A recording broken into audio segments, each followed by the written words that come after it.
Hello everyone, welcome to another XAFer community stand-up. Today we're going to be talking about the SyncFramework. I know we have done a few other meetups about this, but it has been an evolution since we did the first XPO SyncFramework to the entity framework SyncFramework, now to the version 2 that we're developing now in 2024. As always, thank you for joining in. We're going to do a next event next month on June, and we're going to be talking about everything that is coming in 24.1. There is a lot of great things on the way. And as always, Jose, I'm going to let you introduce yourself and let's dive back into it. Okay, so hi everyone. My name is Jose Ojeda. I work for Sari and Bit Frameworks. And today I'm going to do a demonstration on the SyncFramework, the new version, which is 1.13, which is the last version for version 1. So we're going to move to version 2. So we'll show you the little roadmap that we have and the things that are going to happen next, and also some new integrations with Maui. So first, for everyone, this is the main rep of the SyncFramework. Is basically an open source repository. The project is open source, and here you can find information about how this library was created, how synchronization works, the ideas. I mean, all the little knowledge that we got on how to synchronize data and how we will put it together into the SyncFramework. And well, the current version, this I need to update it. For Entity Framework core is version 8. That's the new version. So I need to update this with me. Where you can find the nuggets for each of the implementation, the agnostic part, the Entity Framework part, and then the specific provider for MySQL, MariaDB, SQLite, and Microsoft SQL Server. There is a small playground. This is kind of a really neat idea. This was created using WebAssembly and SQLite DB on the client side. So it's like really interesting experiment. So in here, you can add a few nodes. The first one takes some time to. So we have node 1. We have node 2. Both with data, we have contacts and phones. So we can just push the deltas to the server. And here in the server, you can see the deltas from node 1, and then push the deltas from node 2. And you can see the deltas from node 2. And you can pull the delta. So this will have all the information from node 1 and 2. And here we can do the same. So it's a really neat example of how it works. You have 2 nodes already implemented and a server. So also you can preview the insert statement and everything that you need for audit. So it's a really nice demo to play with. So then it's mostly information to how to implement this on Entity Framework. We have shown an integration of the SyncFramework using Entity Framework with SAF. So in this case, we're going to cover XPO. Okay, and the last important part here is you can skip all the Entity Framework part. The open source version is agnostic and Entity Framework. And there is a private version, which is the XPO implementation.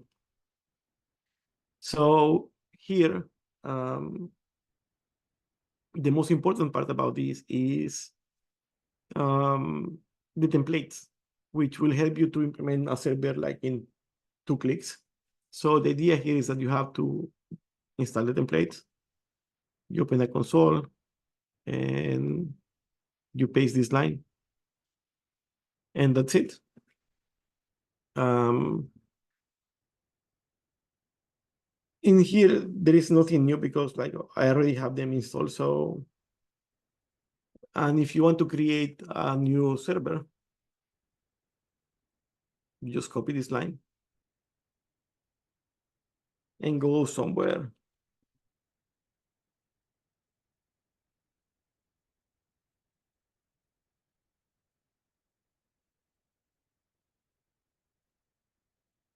Okay.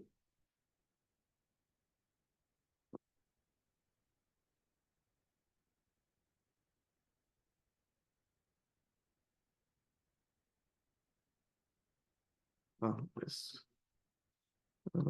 SPO. And then you paste the command. And now there is a project there. So if we go to the desktop,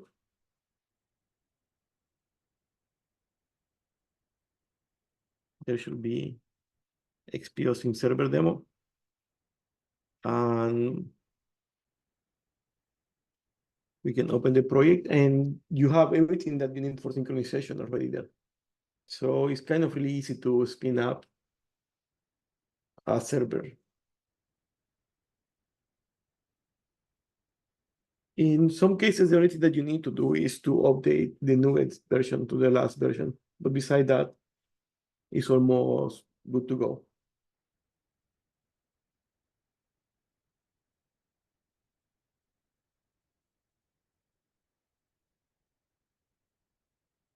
And let's wait a little bit, like how soon is. Okay, so here's the sync server.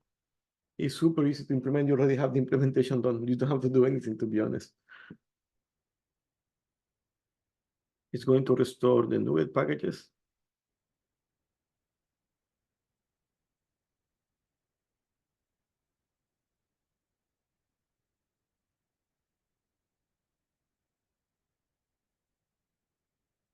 And that's it.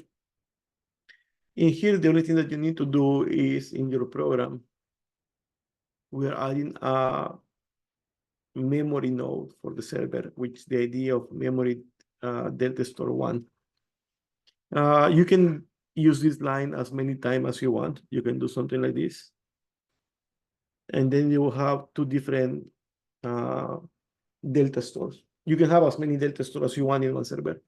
So for example, let's say that you have that you are a company and you offer synchronization services. In the delta store 1, you can have some clients and or client A, and in the node 2, you can have client B. So that's the idea. So now let's, after that we talk about the general parts, let's see an implementation for XAF. I started to call it XAF instead of SAF.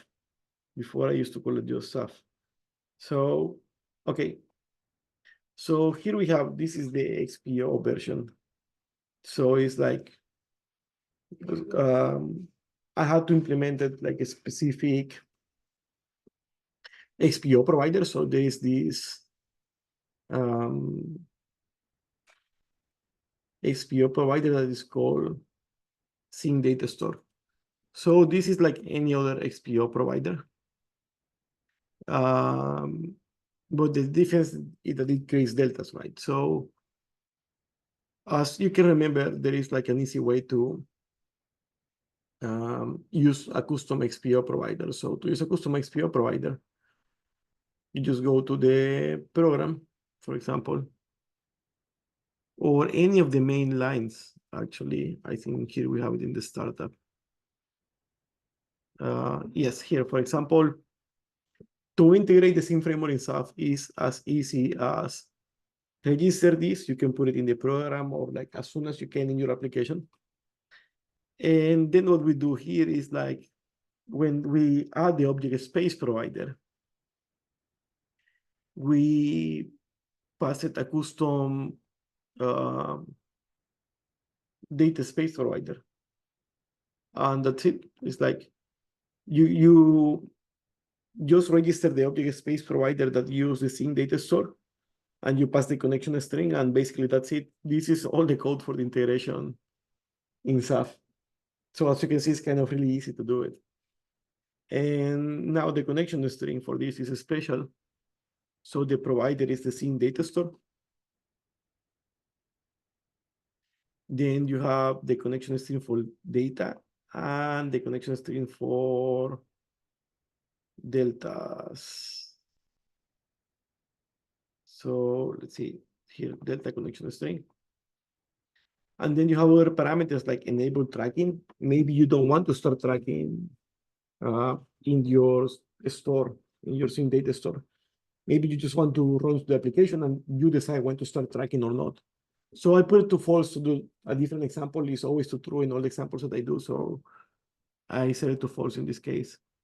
Which entities that you want to include? Maybe you don't want to include some specific tables that are like some secrets for you or something, or it's just information that you don't want it to travel somewhere. So you can exclude by class name. If the entity is customers, you put the name customers there and you can exclude it. Then the identity of this node, in this case, is going to be SAF app. You can name it master, server, whatever. And it's going to save the deltas in the server node ID named server. And we talked about that when we saw the template. So let's see the server here. In this case, the server is implemented in a SAF API. So to implement the server in a SAF API, the only thing that you need to do is to add a controller and to inherit from the Sync controller base. And I did the override just to put the breakpoints, but you don't need it. This can be just with the constructor and it will work. And that's basically everything that you need to do also to put it in SAF. So if you go here to the startup, we have this method, create delta store. And then the only thing that we need to do is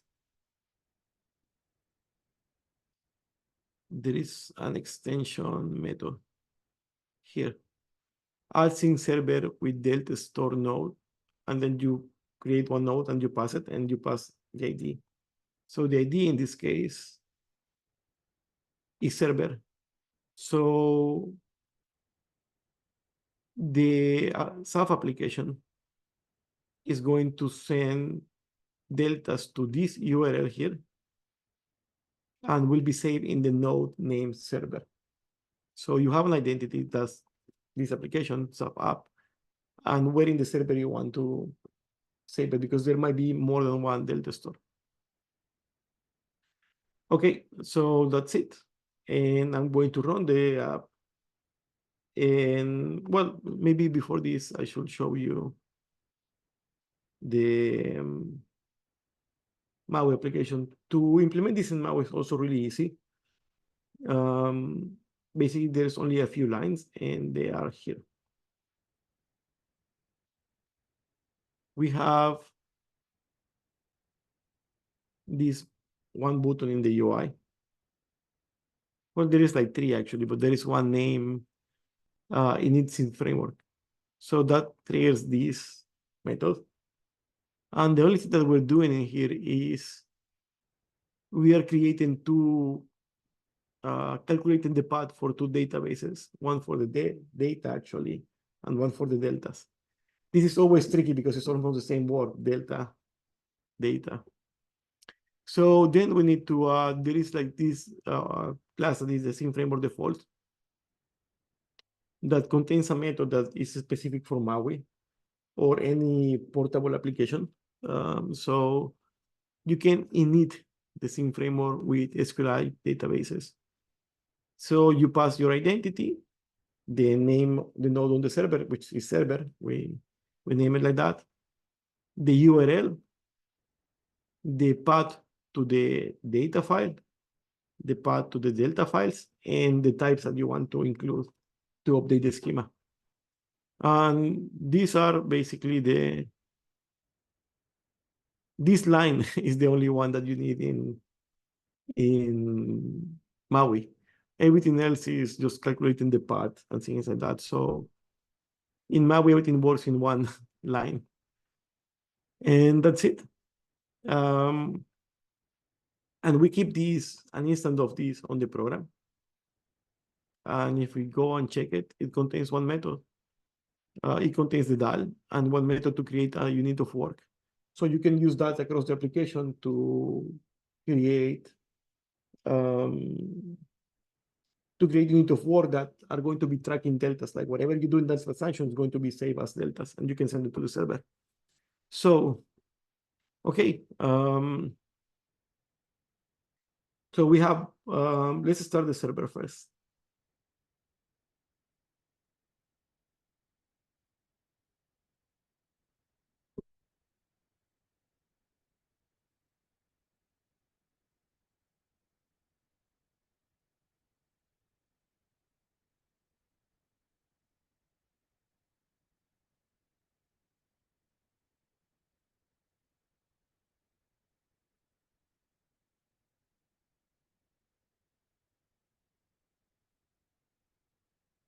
Okay, so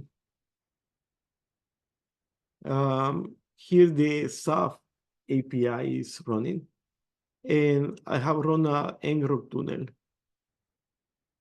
here. So with this tunnel, we can just navigate to the API from the internet. So any device that has internet can connect to this URL and execute the API. As I showed you before, this is a SAF API. So the trick is that this controller is not protected with the authorized method. So it's public. You can execute it publicly. So now let's start the Windows application.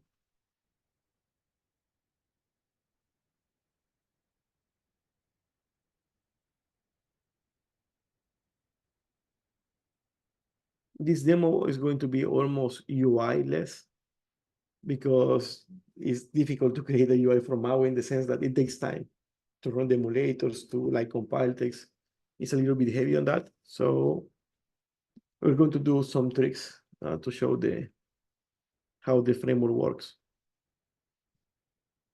Okay, this should be starting the Windows application anytime soon. Let's see the app. There you go. So here, let me show you the databases.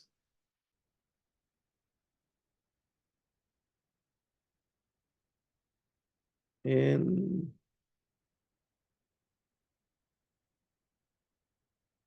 let's see, where is the stuff? I think it went to the background. I'm still loading. So basically what's going to happen is going to create a few databases here called demo app.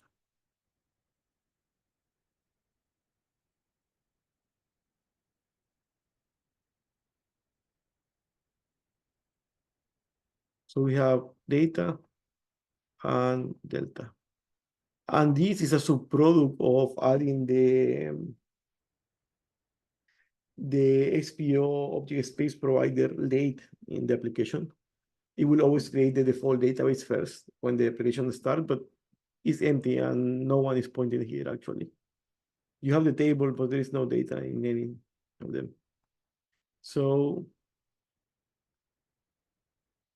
here we have, this is a complex schema. I mean, invoices with products and customers and details and invoice lines. So what I'm going to do right now is like, here I have like some functionality that comes from the SyncFramework too. For example, this controller to do pull, push, and enable data tracking. So I can enable or disable for views if I want, or do pull or push. So let me show you how to do a pull looks like, and how to do a push looks like in regarding XAF. So there is this controller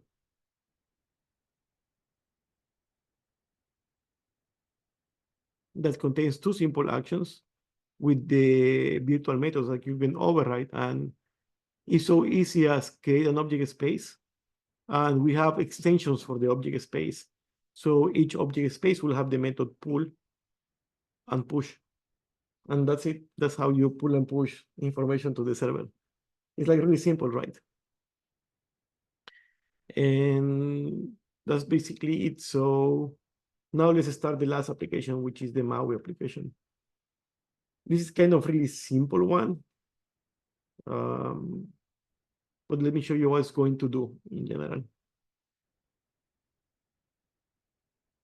We have this, the ORM that is a little bit complex, to be honest. And then in the app, what we have is just one call. After initializing the SyncFramework, we only do one thing. We have a button to create a complex transaction. And the complex transaction basically creates a unit of work. And then we generate data here. So let's see what generate data do. It creates 10 customers, then 6 products, and then it creates 2 invoices. So as you can see, the information is kind of complex. It's like a lot of master detail here. Then we commit the changes. And that's basically it. So when people think about synchronization, things about marking records and then send it to the server, it's not like that. Because in that case, it's tricky to understand what changes. So this is tracking a really low level. So this is going to take some time, see, like it's still building. So I guess in the meantime, I will talk to for the version 2 roadmap.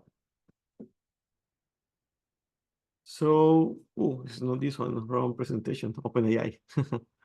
It's this one. So, what is the roadmap for version 2? We have some goals. First, we want to extend the implementations. We want to work in governance and control, logs and events. So to extend the implementation, what it means, basically the idea is that everything in the SyncFramework is created in the agnostic way to prove the point of delta encoding. So after that, you do overrides to implementations. So as this implementation of the delta store for XPO, for memory objects, and for entity framework, I want to add a two new implementations. One for S3 deltas, which is to save the binary information in an S3 storage from Amazon or any compatible storage that is S3. And one for the IPFS, which is the interplanetary file system, which is a system that I love, like peer-to-peer, like file network. And they are not mutable. So you cannot alter them. It's like some type of blockchain of files. So that's all for the implementation. Then for the governance, we want to implement sync status, which will tell you the source of, it will be like some type of JSON object that will give you information about all the nodes on the server. So you can see how far is each of the nodes and be almost the same source of truth. So you will see which nodes have more deltas, which has less deltas. So it will help you create a mental map about how the stuff are working. Then the sync rules. Sometimes you don't want to take information from node that is really old.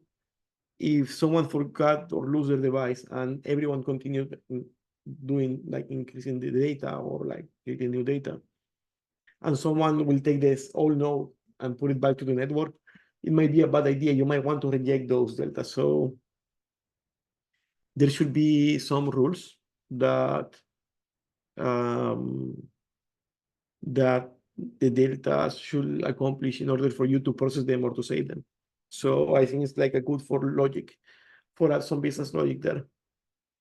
The user interface. So right now there is no way to know anything about the synchronization. Just go into the tables and see how is the state. And by that I mean the internal functioning of the SyncFramework. So we want to add some user interface.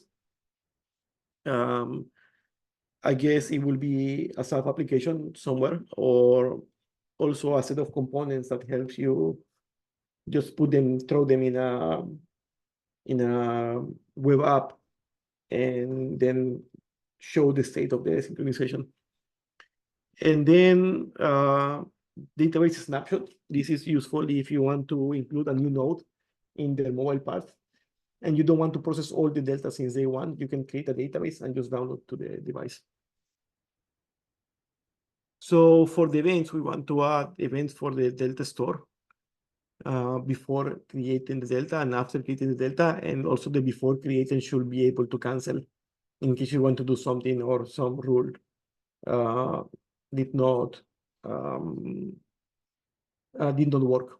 I mean, it didn't accomplish one of the criteria to process it or save it. So for Delta processors, it's kind of the same. You will have events before process and after process, and you can cancel these events. We don't have any type of login right now, and sometimes it goes to the console, sometimes goes to the logger. So to unify this, this is the plan for the SyncFramework itself. Then you have both implementations, right? XPO and Entity Framework. So eventually both implementations will go to this level. So first is the contracts and then the specific implementations. And well, that's everything for version 2. Let's see if yeah, this started finally. So the first thing that we need to do is to init the SyncFramework. This will update the schema, register the types and everything, and install that class that can create a unit of work for us. So the only thing that we need to do after that is here, you can see that everything is empty. So what I'm going to do is I'm going to create a complex transaction that creates all the objects that you saw before. And then let's iterate it. So we have like here in the output, there is 10 customers. And all the other data that is related to these customers. So this is a complex transaction. It's really hard to put in a UI. So just basically an action to prove that the data created in the device can go to the SAF application. So then let's push the deltas to the server. So push. Here we know I did like, actually you only need to get unit of work, and any unit of work will have this method, push deltas as thing. But these two other lines, I just did them to show how many deltas we have in the store at the moment. So right now we have 7 deltas. These 7 deltas represent a transaction. So let's send them to the server.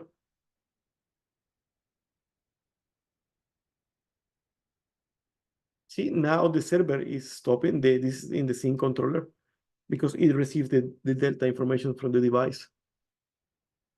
And it processing the deltas, they are saved in that node. So now from SAF, we need to do a pull. So we get the object space, and then it has the method pull async. And it's pulling, and this that you can see here is all the delta information, is binary, that is going to be absorbed by the SAF node. So let's run it. And now when I refresh this, let's hope that everything works. There should be some invoices. Yeah, there is 2 invoices there that we created in the device. And also customers. Addresses, I think, no, addresses we didn't create. Invoice details. And invoices. In general, we can open this. See, it's complex data that we create in the device. And it goes to the server. So in here I can enable or disable delta tracking. So let's enable it. And now for every time I do a change in here, a new delta will be created, and I can push it to the server. And again, I told you there is no way to see this, but if we go to the server and we check the Sync server demo, this is the database. it should have a few deltas in there with different identities. Some of them will say Maui, some of them will say self-app.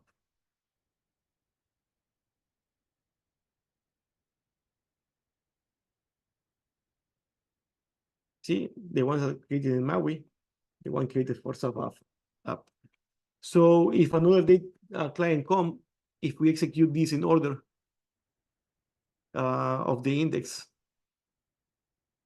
then we can just create the database in the exact state that both nodes have.